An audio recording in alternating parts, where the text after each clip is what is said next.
வாழ்க்கை என்றால் ஆயிரம் இருக்கும், வாசல் தோறும் வேதனை இருக்கும்.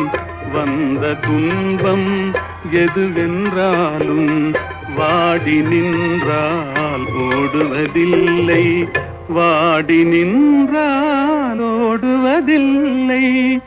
எதையும் தாங்கும் இதயம் இருந்தால் இறுதி வரைக்கும் அமைதி இருக்கும்.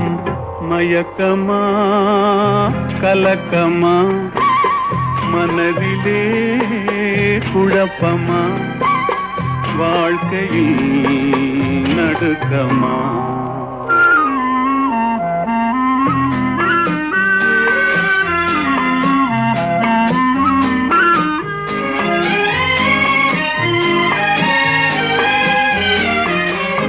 ஏழை மனதை